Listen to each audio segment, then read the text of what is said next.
representatives. Now we'll start the opening panel of the conference, which is the role of Latin America and Europe in the changing global order. This is a question that will guide us in all the content of this conference. Once the Conference of the Fourth is from its very beginning a bi-regional conference that includes integration and cooperation of both regions, Latin America and Europe. This question, therefore, will be the basic of all the four panels. And to deepen our discussion and bring more issues about this, I call to the floor the moderator of the panel, journalist and an expert in international policies, before senior fellow of CEBRI, Leila Sterenberg.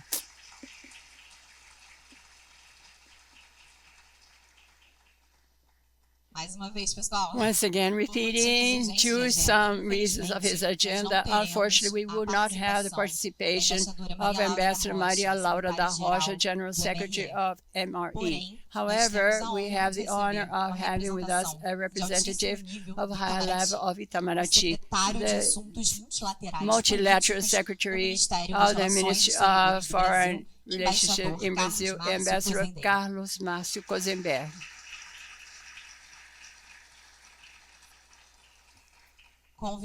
I call to the floor also the foreign speakers, Minister of Defense of Oriental Republic of Uruguay, Mr. Javier García Duchini. And General Secretary, Deputy Secretary, and Political Director of External Action of the Europe, Enrique Mora. And the President of the Federal Service of Intelligence of Germany, Bruno Kahl. Be all very welcome. I have an excellent panel.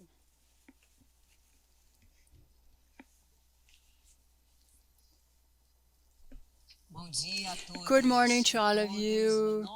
It's a great honor to be here. I greet all the authorities that are here and participants of the diplomatic force of Brazil and other countries, legislators and my colleagues and professors, researchers in the areas of international areas, students and militaries and representatives of enterprises and different organizations here.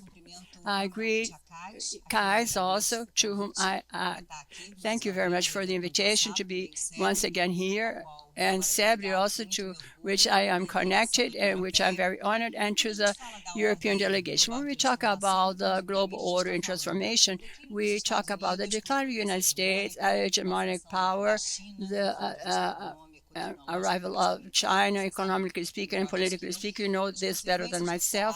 And the consequence of the collapse of the financial system in North America in 2008 with enormous consequences for European countries. All this helping the deglobalization. If rivalry and finance crisis between power and another one that arrives to dispute this is not anything new in history. There are other factors, perhaps climate change, that we have to highlight this, and that has to be faced jointly with a cooperation that, ironically, is very difficult at the moment when we have a very strong nationalism, increase of protectionism, and so on. And another issue to this, of course, was the pandemic of COVID-19, unbalancing the offer and demand of services and products, and also bringing up holy crisis, a word that is part of our vocabulary. In Russia started a war, the war that Henry Kissinger last century, he said it was a catastrophic mistake of understanding. Last year we talked about the war, and now it continues the same because of all the consequences, among them regarding energy with geopolitical effects that has to be considered. Kissinger messed about a systemic flaw of the global order. And we compare that we live the reality of 110 years ago, exactly previously to the war to end with all the wars. And then we ask ourselves, what do we have for the future? Ambassador Marcos Azambuja mentioned in his article in CEBRI's magazine, sentence from Alfred Whitehead, a philosopher. The future is quite dangerous. Going towards this future, what roles will Latin America and Europe have? Having said this, I introduce our speakers that will give the opening of all the work of this meeting. We have Kahl Cozendey, Ambassador, Secretary of Secretary of our Foreign Affairs Ministry, Itamaraty. He was head of the Division of Mercosul, Director of the Financial and Services Department, Subsecretary of Economic and Financial Subjects, and Special Assistant of the Chamber, and Secretary of the Ministry of, and he also was in the mission of Brazil in international in Geneva, and also organized Latin America of integration in Montevideo, and also with other communities in Brussels. And as ambassador, he was a delegate to God's international organizations in Paris, and many more things, but I try to summarize this very briefly. And also, the Minister of Defense of Uruguay, Javier García. Duchini, he's a physician, Senator of the Republic, and elected, having been elected for the second Monday 2019. He was elected before for Senator in 2015, and his participation in the National Assembly, that is like our Congress, started in 2010.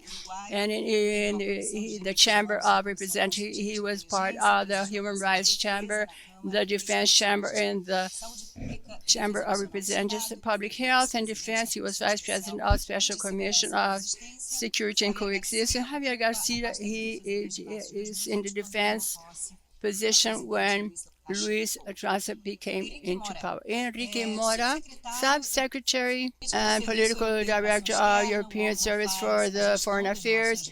He manages diplomatic issues European Union with other countries that are not of the bloc, and also security politics. He is Spanish diplomatic extensive career. He is currently in this position since 2020, and he was a political director previously of the Foreign Affairs Ministry of Spain, also head of the High for Common. He was in the embassy in CEBRI, Lebanon, embassies, and he was mediator for the Balkans also. And finally, last but not least, Bruno Kahl. He is the president of Federal Service of Germany of Intelligence. He studied law in Germany and Switzerland, and he started in the Foreign Affairs Ministry in 1995. He worked as an expert and consultant in the parliamentary group of the Partidos Irmãos CDU, and he had many important positions in the Foreign Affairs Ministry and head of the executive group of these, and also spokesman of Mr. Wolfgang Scholz. He's the president of Bundesnachrichtendienst, the Federal Service of Intelligence, since 2016. And then I will pass the floor to Ambassador Carlos Márcio Cozendey, and then to Mr. Javier García, then to the General Secretary Deputy Enrique Mora, and then President Bruno Kahl for their introduction of 10 minutes, and then we'll continue with the debate. That will be very long and very interesting because we don't have much time. And finally, the final considerations. Ambassador, please. Thank you very much. Thank you very much to all of you. Thank you for the invitation. It's a great pleasure to be here. Representing Foreign Affairs Ministry has been mentioned, replacing the General Secretary of Foreign Affairs, Ambassador Maria da Rocha, that had to remain today in Brasília. Well, the title of this conference invites most of the speakers to start their presentation with a list of the difficulties that we face in the international system, a list of griefs. First place, we have a high number of conflicts ongoing that are being developed now at the moment, and making a list, a very quick list in alphabetical order.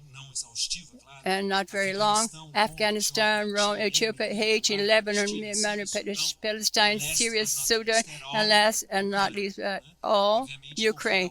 And of course, Ukraine has a very strong importance and impact on the food and energy security, globally speaking.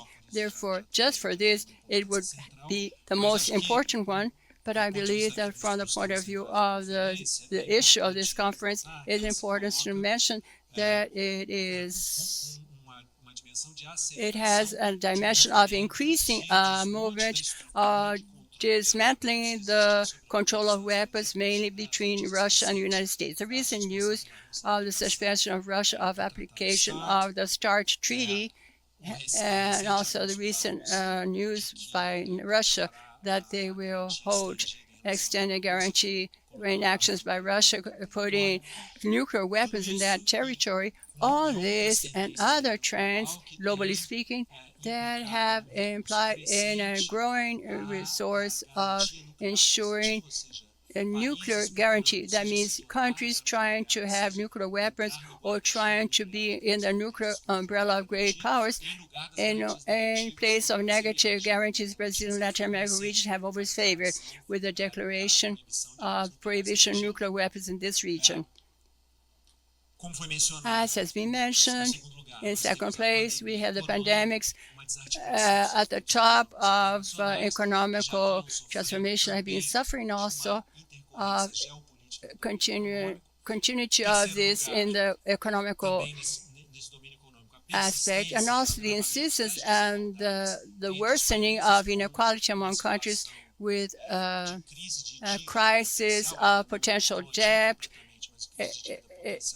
of the smaller countries on a relative development, and also a situation, a very difficult economical situation of these countries. And President Lula has mentioned many times that you don't build the country on the ruins of hunger, so this is a source of a lot of uncertainties and lack of stability. All this on a scenario of climate crisis that brings its own challenges. And these four factors, among others, would call for an international system of the countries to increase and intensify their cooperation, multilaterally speaking, because what we have a paralysis of this system of polarization due to the Ukraine war that has paralyzed the system. And the multilateral system, we have some emerging countries trying to participate in the deciding processes, but other central countries out of the regimes that they have created with military and non-authorized interventions, with sanctions, bringing a lack of understanding to the capacity of these organizations to act as stabilizing elements for prosperity.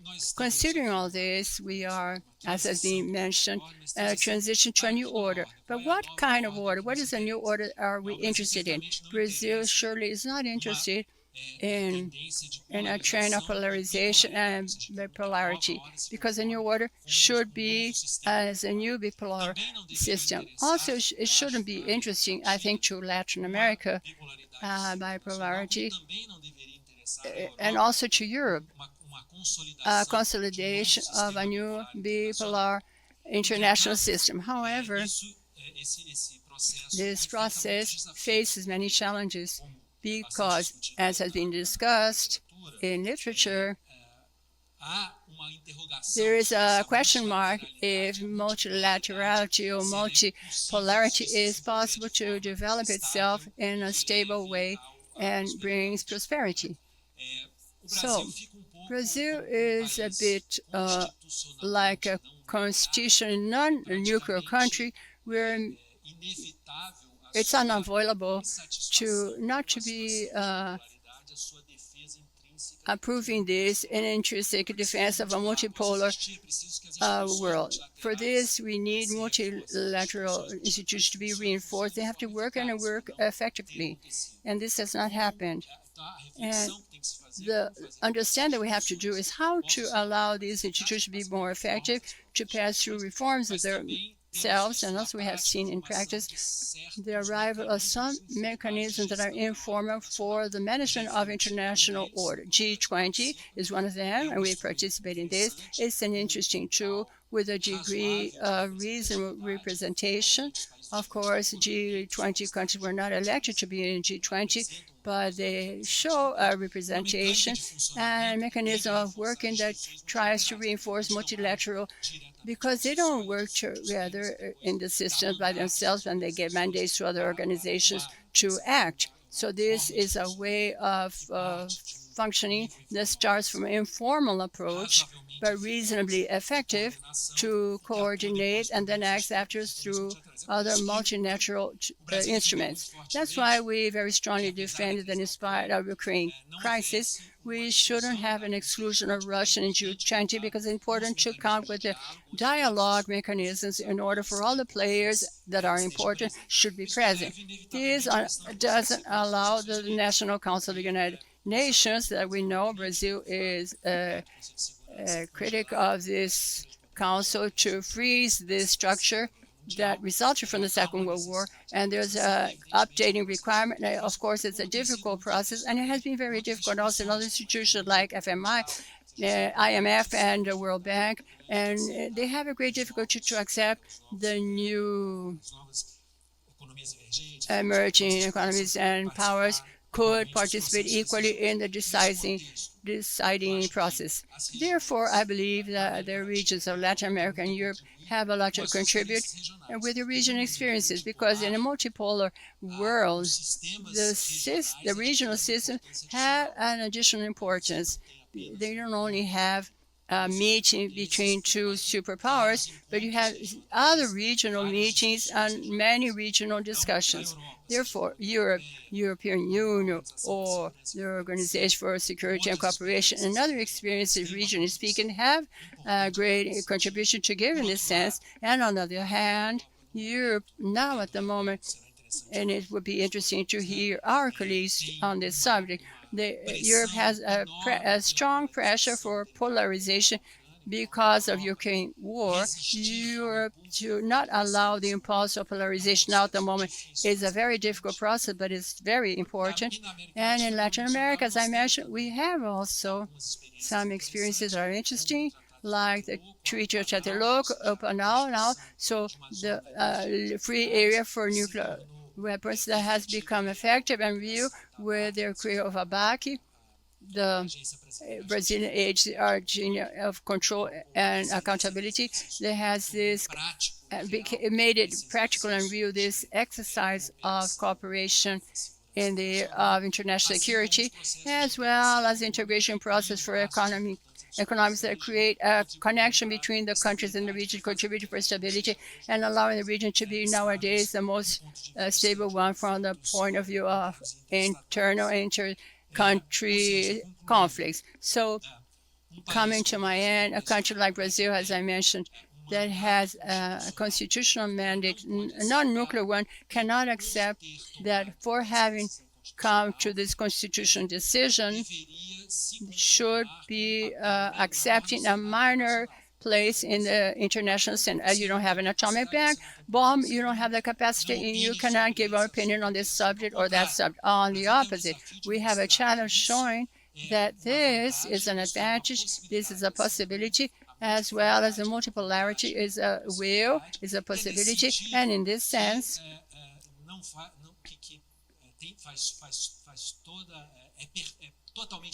it's very pertinent that Brazil is interested on the conflict of Ukraine and should also try to find or to introduce a peace process and try to bring our regional experience in the management of conflicts to this scenario. When President Lula proposes to create a peace club, he is mentioning regional experience in the situation of Venezuela, conflict between Colombia and Ecuador, and other regional situations have been benefited by different formats of friend clubs or associations of countries that are interested in keeping peace and decreasing tensions and finding a solution to this process. We know the Ukraine process is not an easy one, but we understand that any intent to introduce dimension of peace and of discussion in this direction is worthwhile, and all the international community is interested in this. Thank you very much.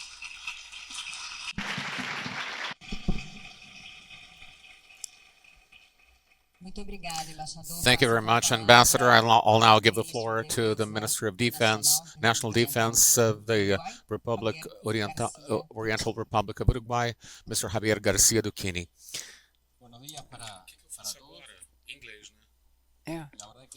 Good morning, everyone. It's a pleasure being again, in my case, again, sharing this edition of this conference, yet another edition of this conference.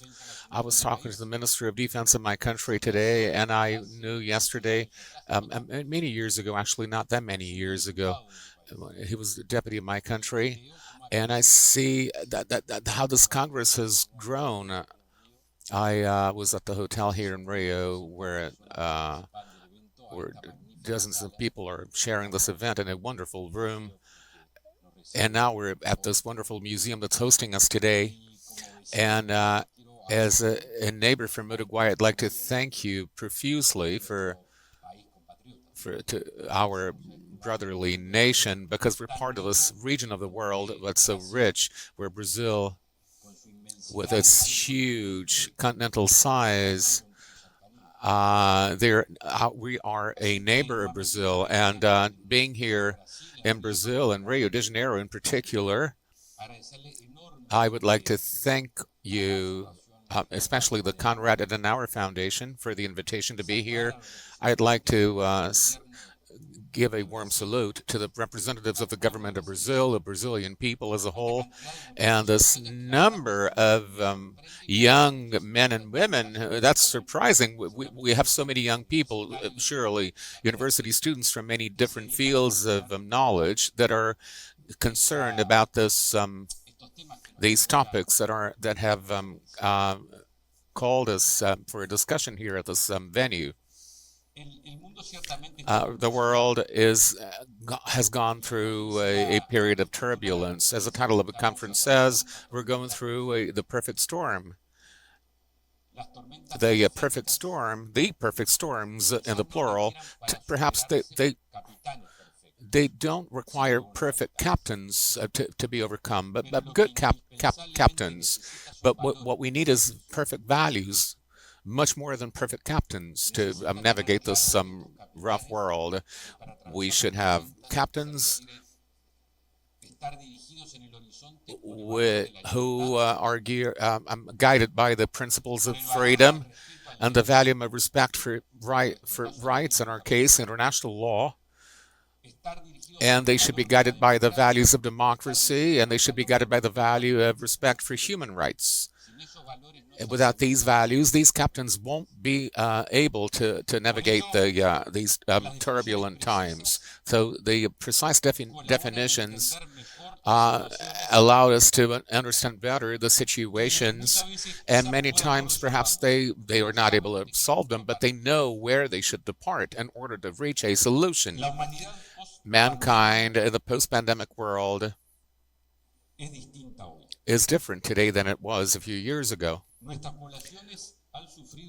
Our populations have gone through an acute sanitary crisis, and its effects on households and national economies has been deep and indeed.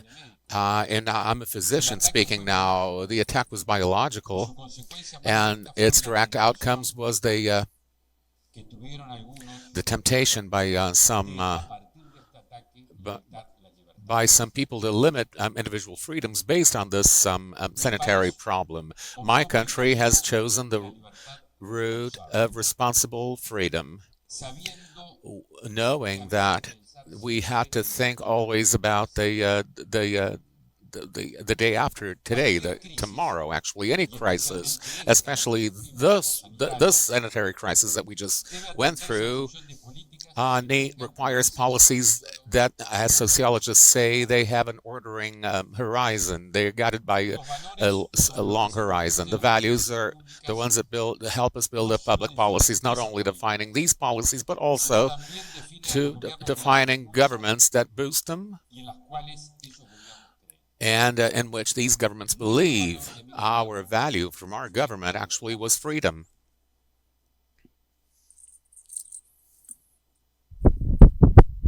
When the pandemic was in its waning days, actually towards its end, we went into a war that's even though it's a remote, geographically remote war, a different latitude. Actually, the world, it's so high globalized, and which makes us even closer to this war, the Russian invasion of Ukraine. And please allow me to, I'm a political actor. You don't have to use euphemisms. The Russian invasion of Ukraine, let's put it that way, has been undoubtedly a strong burden, not only on those who suffered this illegitimate invasion, Ukraine and its people, but the consequences that the whole world has witnessed and has had to bear. The worrisome weakness of multilateralism, epitomized by the paralysis of the Security Council, which has limited the capacity of the international community to react effectively to the crisis that has erupted. Our American continent, as Martin once said, our America has many important natural resources, internal markets that have drawn in many foreign investments, a continent built on peace. The vocation of our countries, and allow me to mention specifically my country, Uruguay, as a firm promoter, advocate of international law, democracy, and the defense of human rights. I must mention here also our role, our leading role, which have guided our military missions under the aegis of the United Nations. We're firmly convinced that with European states with whom we share the above-mentioned values, we can actually have a safer and predictable world. But we must uphold multilateral institutions and strong institutions capable of acting in order to avoid the violation of the rights that I have just mentioned that have been violated upon. We have huge challenges and threats and having to do with drug dealing, terrorism, and its financing through corrupt means, and cyber attacks and cyber crimes, climate change, migration phenomena, and poverty, and in so many sectors that has been made worse by the sanitary crisis. The world undoubtedly is going through a crossroads. The totalitarianism and populist regimes, be it on the far right or the left side, which are the same thing, at the end of the day, have attempted to provide our peoples with our nations with easy solutions. And that's always a poison to peace and democracy. We must, all of us, we have our ideological differences, but we must make room for reclaiming a strong institutional, democratic institutionalism. And multilateralism must not be only a venue for actions and declarations that are not palpable many times, but rather as an avenue towards coming up with tools to avoid war and the violation of human rights and ensure progress and peace. Making room for these ambitions and activities, like the one we're setting off today, is evidence of a firm commitment to understanding the international reality that we're going through, and we are profoundly committed to this international reality. Thank you so much.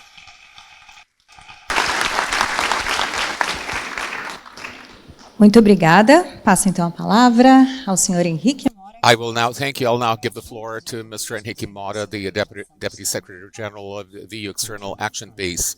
Thanks for inviting me and the External Action Service to this conference. It's really a privilege to be here sharing with you this panel.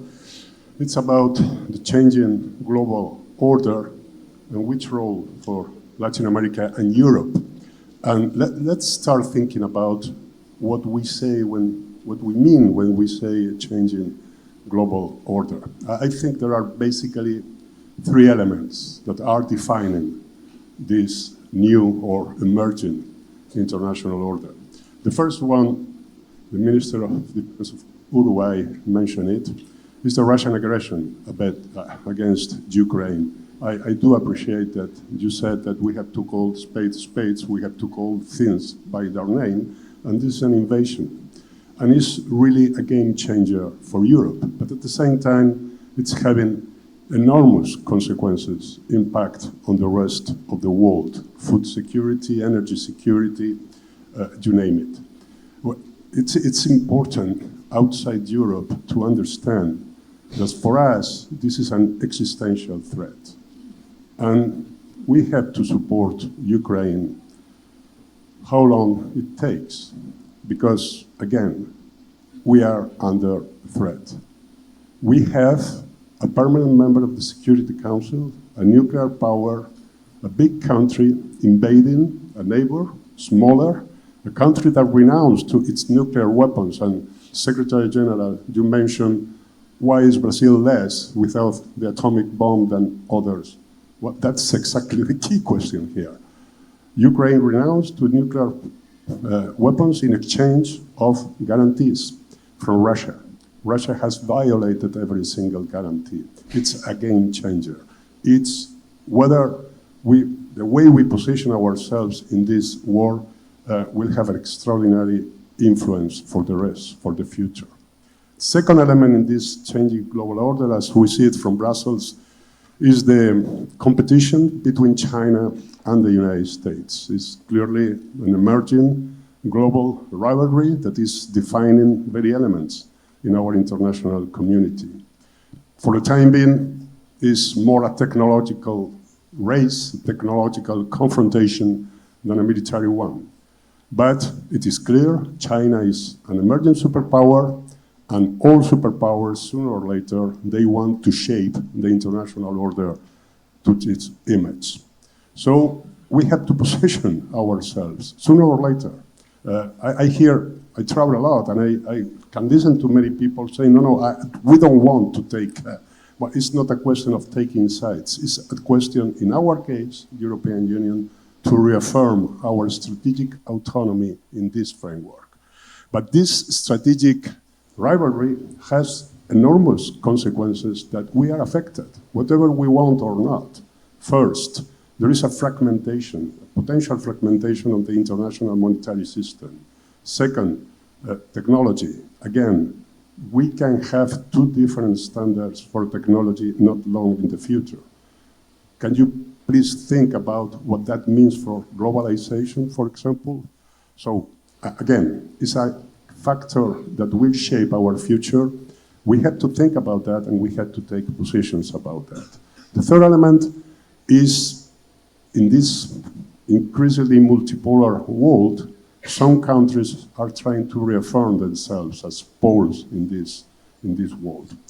Brazil, I think, is one of them, and for absolute legitimate reasons. We have others, Turkey, Saudi Arabia, maybe Indonesia. It's important to have this factor in mind, because we will be dealing not so much with regions sometimes, but with these poles of power and regional influence. Again, this is a factor in which it's life. We can accept, we can like it or not, but this is something we have to deal with. Which role for Latin America and Europe in this emerging global order?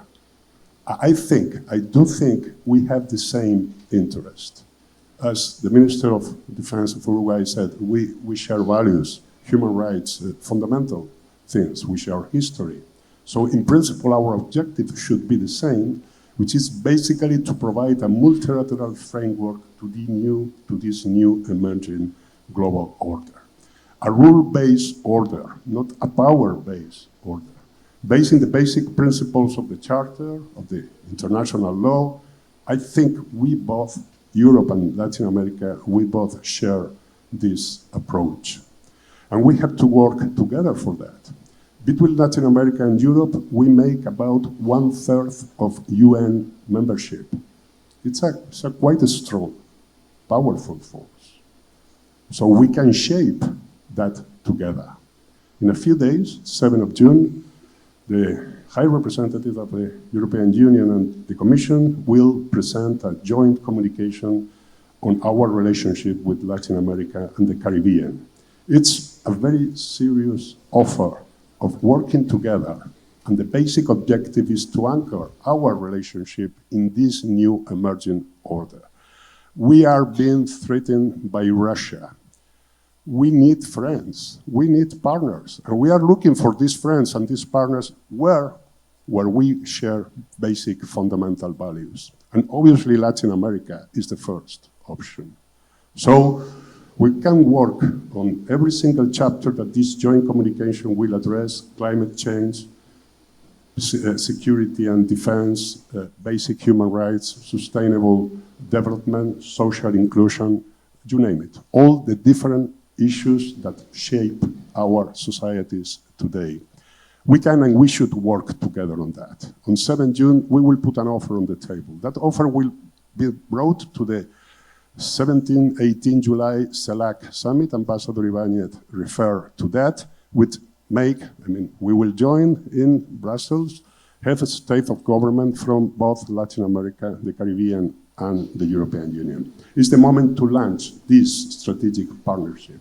We are natural partners because we share the same values, but we can be preferred partners, and this is our offer. And I'm completely sure that in this CELAC EU summit, we will be launching a new chapter in our relationship, and fundamentally, we will be addressing the emerging global challenges with the same voice and the same approach. We will, of course, have differences in many issues. It's only normal. But what we are doing, and we will be doing in the future, is talk about that. Talk and understand that we share the same approach in a difficult, very confrontational world. And this is the hope that we have in Brussels, and I'm sure that it will work at this side of the Atlantic. Thank you.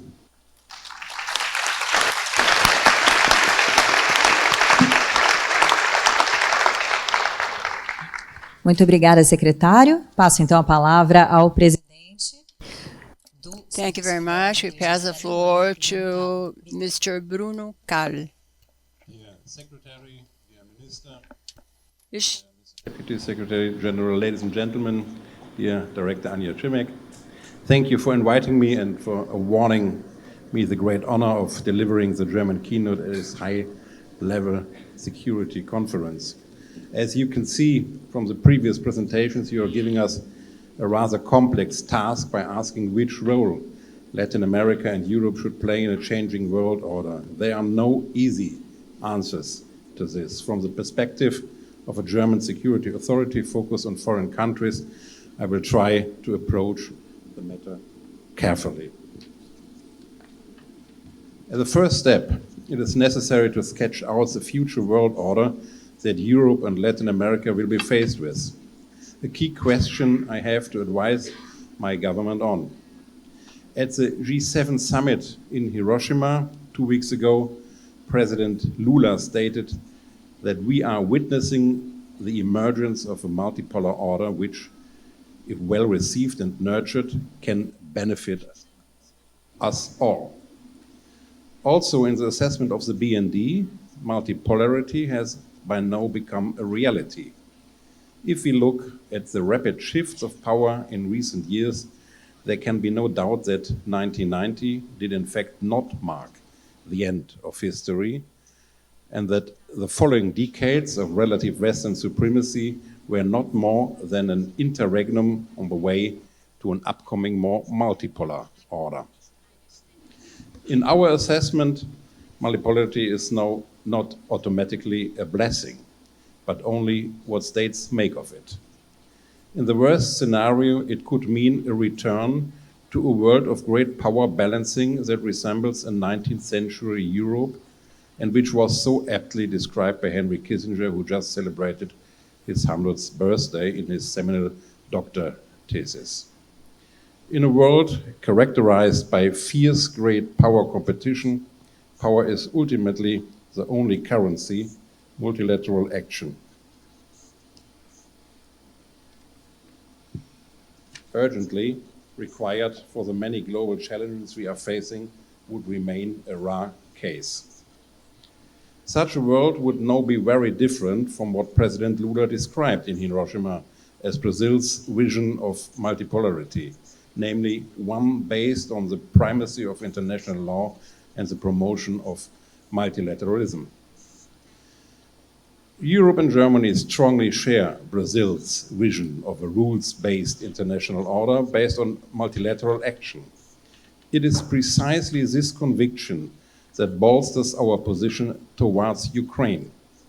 We support it in its tough struggle for the restoration of state autonomy and territorial integrity in a committed but also considerate manner. This war is not just a purely European war, but a breach of international law and our common international order, the fundament of international peace and cooperation that concerns us all. Borders cannot be moved by force, and states' rights to exist cannot be questioned. These are imperialistic traditions that we have left behind us. As democracies, we have to stand together and prevent a world where might is right and strongmen always prevail. We are very grateful that Brazil's vote at the United Nations show our common stance on this issue.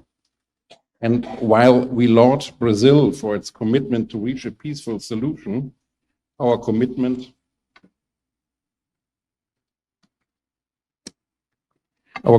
to a rules-based international order doesn't permit us to reward Putin for his war of aggression by presenting him with a compromise that would, as of now, fall largely on Ukraine's shoulders. Until the Kremlin renounces its imperialistic ambitions, any success would also just present a stepping stone for its next incursion, a lesson we have painfully learned after 2014. But Russia's by now totalitarian regime is not the only threat to a rules-based international order.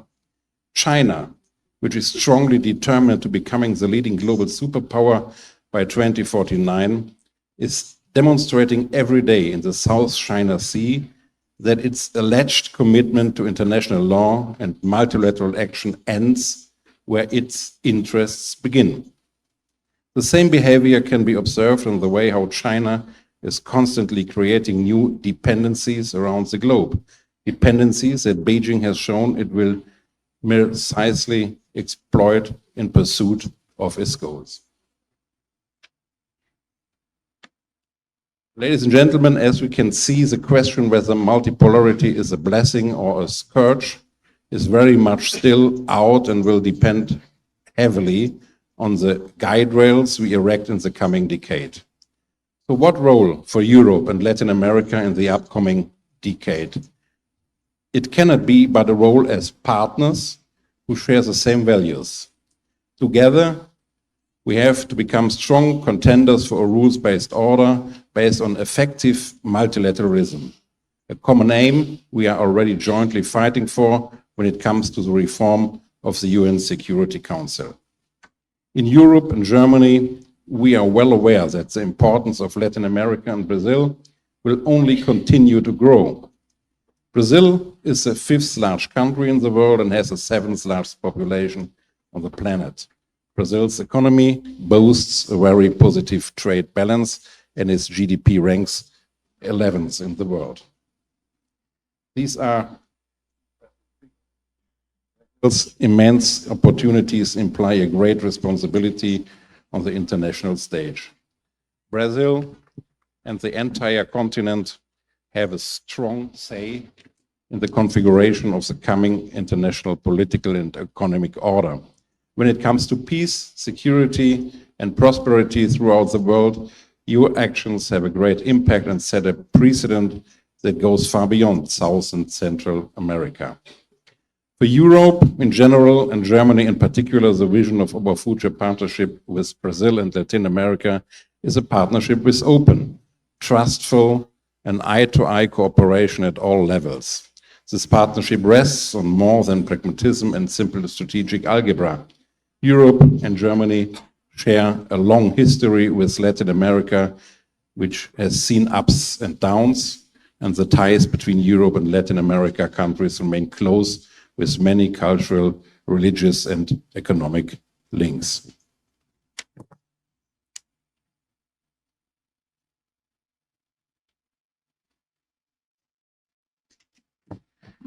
Ladies and gentlemen, this is why the EU-Mercosur agreement is so important to us.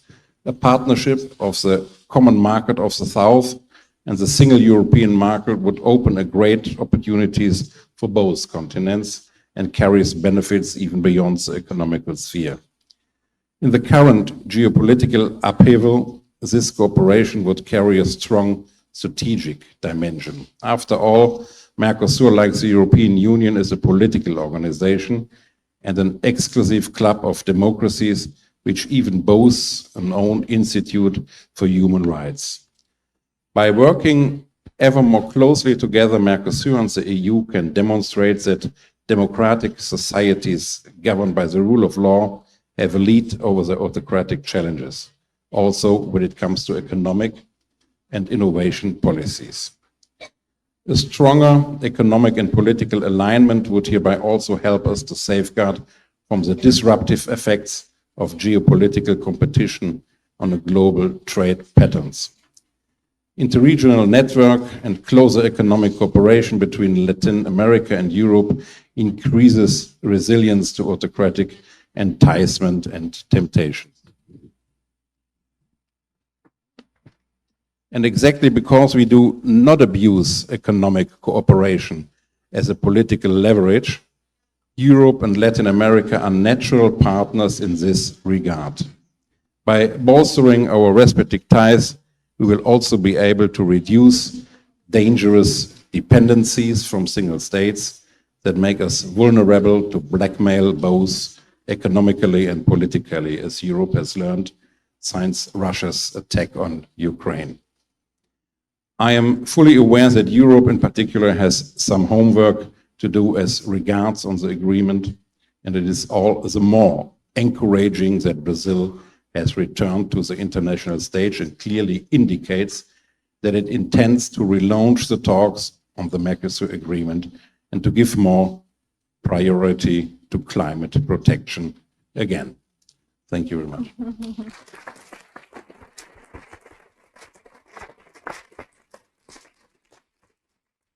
Muito obrigada, Dankeschön. Falar de América Latina. Talking about Latin America, we have to talk about Brazil also. Ambassador Cozendey, a reading made by many analysts on the initiatives recently made in weakening the environmental and indigenous people ministry. It means that potentially they committed to mind the commitments of Brazil regarding climate and the Amazon. They could threaten the international participation in Brazil. I ask you, if the Brazilian Congress, for example, when they approved in the Chamber of Representatives, we saw this week the agreement on indigenous lands, if this can bring a warning to diplomats and foreign governments and complicate our foreign policy, blurring a bit the brightness of Brazil as a player in international relationship regarding climate and climate change. Thank you. All the processes that you mentioned, they're ongoing processes that have not been concluded yet, so we don't know which is going to be the result. And we all know that they are democratic processes. Their processes are being developed on an open discussion with the society and with a very intense debate in the Brazilian Congress, and also the legislators are open to discussion with journalists in an open way with the public as well. The result of this will be what the Brazilian society wishes, and diplomacy regarding discipline of the state participates in debate with analysis and views towards which direction we should follow. But we have to consider this also as its inputs. We have to consider what Brazilian society decides and translate this into international level. So I believe that the election of President Lula and the proposals that came with him indicate a specific path the Brazilian direction would like to take. And we hope that the Congress aligns with these references and that different organizations of the civil society and different interests may be represented in the Congress in order for us to achieve a compatible result with this view. That is a view of positive embeddedness in the decisions on environment and human rights that are in line with the tradition of Brazilian diplomacy, and these efforts always translate what the society prefers. And in this sense, it's important that 2 days after this copy 30 has been announced for 2025 in Belém. It seems to me that it's something that Brazil is expecting with a lot of interest. I think these are initiatives that are very important because they bring inside the domestic debate, but as a big country, we have a kind of difficulty in order to have an international debate in a more intense way in an internal discussion. And these events allow for this to happen. They catalyze the discussion internally that is very necessary in Brazil. Ministro Javier. Minister Javier García, Seu presidente, your president, Ilyich, and also the president of Chile, Gabriel Boric, they reacted yesterday, the day before yesterday, to some statements of President Lula regarding Venezuela. We followed in the news because he said that the country is victim of a narrative regarding democracy. In the words of Lacashford, there are a lot of groups in the world trying to mediate plain, complete democracy in Venezuela, to have respect to human rights and no political arrests. He sees we're just covering this. Do you think the way Lula received Nicolás Maduro did it leave in a second place the effort to have a South American integration with this meeting in Brazil and the signature of Brazil's consensus?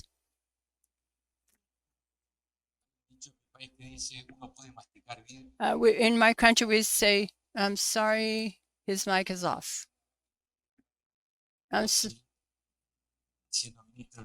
Well, I'm Minister of Uruguay, so I cannot talk about. As I respect all this, I would like to take advantage of your question regarding the episode itself, not my opinion on Brazilian's government. So an understanding is fundamental, at least. Sorry. The concept of democracy is not relative. Democracy is ethical. It's interpreted. It's regarding human rights. Or there's no, if we don't respect human rights, there's no democracy. So, we're sorry, we're having some problems with the microphones. Don't be nervous, this happens in other countries. These kind of adjectives after nouns, it always seems to an excuse to decrease the importance of the nouns. And the nouns speak for themselves. And it's not that there are different concepts regarding democracy. There's only one single sole concept. And the governments that don't consider this, they're not democratic. when we have political leaders that are in jail because they think differently, where there's some press that are they have censorship because they think differently from the government, and where there's thousands and thousands of citizens of a country that leave the country. Brazil is a country that receives all the people, Venezuelan citizens, my country as well. When we have these things, it's because in that country, very, very severe things are happening. In Uruguay, we had exile when we had the dictatorship. Luckily, we have background based on democracy, but we had some authoritarian exceptions, little ones, but very painful. Brazil as well. And in my country, we had many exiled people, 100,000 of citizens that left the country because they didn't have freedom, and also because of economical circumstances, both reasons. That's why yesterday, my president, the president of my country, wanted to mention what the concepts that are they express values, and their international relations and diplomatic world, with all its importance, cannot hide this. They're very fruitful, the sincere relations. They're fruitful, the relations that are honest from intellectual point of view. Even if there are differences in my country and my government and my people, we're free, we're democratic people that respect the differences, and we respect, above all, freedom. And as a political leader in my country said, first freedom, of anybody that if were in our place, they would deny their own freedom. Now, this was the title of a report by O Globo newspaper, one of the main newspapers in Brazil last week. One of the headlines, actually, talking about G7. The headline was the frustrated attempt to obtain protagonism in the struggle for peace in Ukraine. It casts a shadow on the performance of Lula. How do you look upon government Lula when it comes to the war? As you yourself said, it's a crucial issue today for Europe and the world, considering all of the actions that the President Lula and his wishes to act as a mediator towards peace, Brazil's position on the war in Ukraine, the sending of arms and everything. In general terms, how do you look? What's your perception? What's your perception on the foreign policy of the Lula administration and its beginning from the point of view of the European Union? Okay. Thanks for the question. Two questions. The first one, we, for obvious reasons in Europe, we are the first to want peace in Ukraine because we are directly affected by the conflict, by the war. But it's very important to have in mind that either we go for a just, sustainable peace, or sooner or later down the road, the war will come back again. We have it in 2014, and we have now back last year on the 24th of February. So no, not any peace can make the trick. It has to be a peace based on the independence, territorial integrity, and sovereignty of Ukraine. And that means, basically, first, the withdrawal of all Russian troops from Ukraine territory. This is clearly the only way for Ukraine to recover its independence.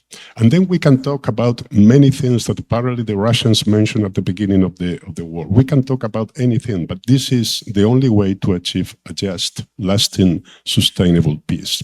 Ukraine is now a candidate to be member of the European Union. And this is a game changer again, because we can only have inside fully free, sustainable countries. So this is our fight, and we are on that. So we welcome any attempt, any idea to contributing to peace, but we can only work with these ideas are for sustainable, just peace.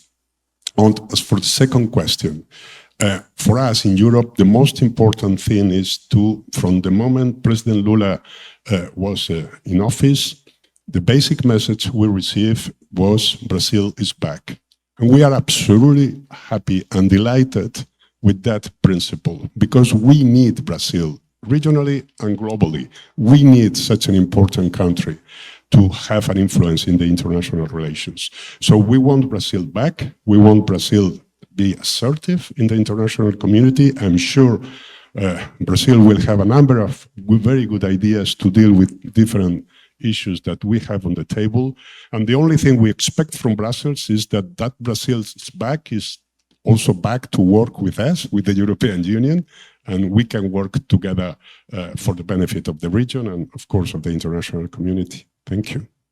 Antes de passar a palavra ao presidente. Before giving the floor to President Bruno Kahl, I'd like to know if you could tell us about what's happening today in the capital of Moldova, the political community in Europe getting together. It seems that the next meeting will be exactly in Spain, and it's 47 countries actually that will come together. It's something that goes beyond the European Union. If you can shed light on that quickly, thank you.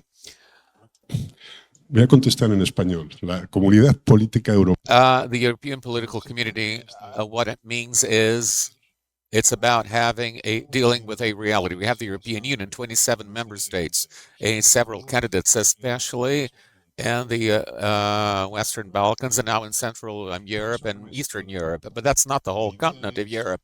The idea is that there should be a Europe that can work together, that have a continent that has the same principles and values, and that's the idea of the political community of Europe. The United Kingdom has left the Union. The United Kingdom is now an active member of this political European community. So this is all about, essentially, about creating a community in Europe that has the same values, that will fill up a position in the world that's quite assertive. Whatever we do about technology and whatever we think about geography, this is about 80% of our external policies and our external foreign relations. It's about the European continent as a whole, and that's what we're working on. And we're going to be going to Chisinau, the capital of Moldova, and the next meeting will be in Spain, as you said. Thank you so much. President Bruno Kahl. It's not working. Trying again. Yes. There is an angle on my microphone, quite peculiar angle on my microphone. Let's try to work it out. Hello. Russia is a storm, and China is about climate change. That was said in the Bundestag last year by a colleague of yours dealing with intelligence. That was a metaphor, obviously alluding to the leaders of the current circumstances around the war and the structural change economically and geopolitically that we're going through. What you discussed at the Bundestag was the pertinence of investments of Chinese companies in the port of Hamburg, and you at the time showed concern about the participation of China in so-called critical infrastructures. Germany decided to review, at least in part, in its relations with China, at least in technology. I'd like you to tell us about the changes that are underway, how China has been reacting to them, and how to avoid that will be a hindrance on German economy and its companies, actually. Thank you. I think we have to be careful in our assessment of Chinese dynamic. There are relations which we cannot stop suddenly. There's no advice of my service to my government to make a disruption or a decoupling. We have to be connected with China in our own interest, in some economic question and scientific questions, but we have to think about the possibility that Chinese context, Chinese relations could be misused as dependency. So Chinese investments in critical infrastructure could create a new kind of dependency, which is relevant for some questions of security, inner securities, communication infrastructure, harbors, investments in companies with relevant technological developments. China is running for being the highest supreme power in 2049, and is using every advantage he can get by getting knowledge in scientific and technology, and we have to be aware that it will be by espionage and by legal contacts in, for example, the scientific community. E é interessante quando o próprio Interestingly, when José Borrell asks for a common strategy on the part of European countries vis-à-vis China, it seems that there is a de-risking moment, that it's something that is on the table, I think, of European countries. We're nearing the end of our panel. I'd like Ambassador Cozendey to talk about Brazilian plans for the G20. We know we're going to be in charge of the G20 towards the end of the year. If you could shed a light on that, please, Ambassador Cozendey. And when will we have a leading topic that will be the main guideline for the work groups, something that's most relevant? What's our expectation? Unfortunately, at this time, I am not in charge of the topics having to do with G20. There is a long process. The G20 is an agenda that's been expanding. We have a huge number of meetings, satellite meetings, and preparatory meetings at several levels. I think that this motto that you're mentioning has not yet been defined. So I think that we can actually tell you that it will be strictly connected to the reality of Brazil within the world.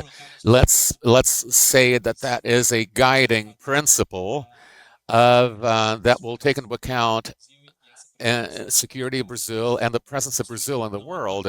But we don't yet have this quick answer that you're looking for. The purchase of Super Tucans, Brazilian Super Tucans, that they're under negotiating. You've been in Brazil in April, actually. You talked to our Minister of Defense. You talked about common interest subjects like borders, drug dealing. If you could talk to us briefly about this issue. Thank you. I met with the Minister of Defense of the former government, and now a month ago I met with Márcio, the minister, my colleague, the Minister of Defense, and we talked about the need for cooperation, joint cooperation in an area that's very, very particular in Brazil. My country shares over 1,000 kilometers of dry borders and river borders and lake borders also with Brazil. The greatest threat to institutions and democracies in the world is organized crime. That's the greatest threat. The hypothesis of conflicts in our continent. It's a peaceful continent, but luckily we haven't had interstate conflicts.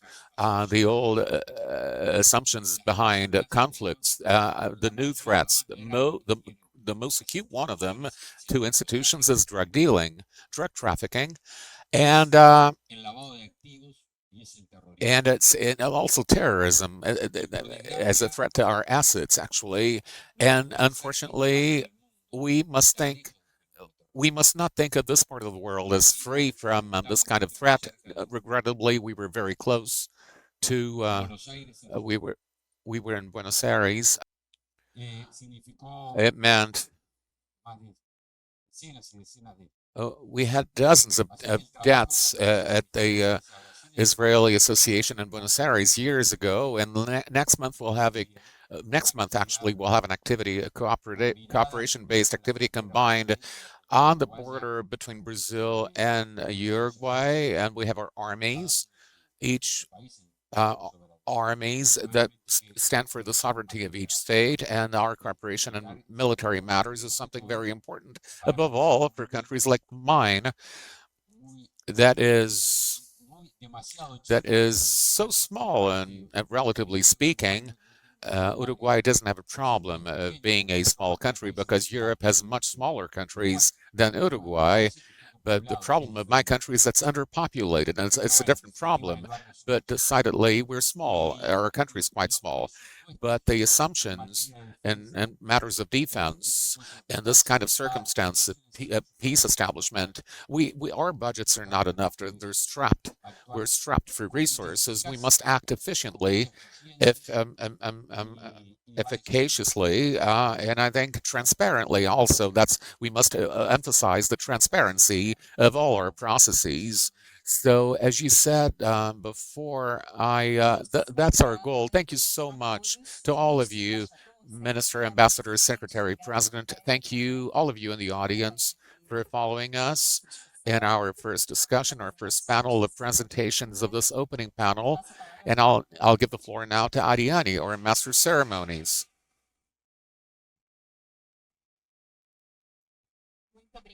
Thank you so much to Leila and all the speakers and panelists. I think for us organizers, it is an honor to see this great opportunity to have representatives and officials from different countries exchanging ideas, experiences, and perspectives. Folks, I'd like to remind you that you all have access to the policy papers of the Forte de Copacabana edition. Every year we have been producing policy papers with a brief summary full of propositions and recommendations of public policy. So I will draw on this opportunity to invite all our officials to read and peruse those policy papers. We have some of the authors of these policy papers here. They have been written in English and Portuguese. And to our virtual audience, you may access them through the link of CEBRI and the Konrad Adenauer Foundation, EEAS. You're going to be getting that from the chat team. And the people who are here now, you have that in your kit upon in the accreditation phase of the conference. I would like you now to follow us on our social media and share our insights. Cas Brasil, CEBRI Online, and União Europeia in Brazil. We will now have a brief coffee break. I would like you to be on time here. In the interest of upholding our schedule, I will now invite you to a 15-minute coffee break outside. Thank you so much. See you soon.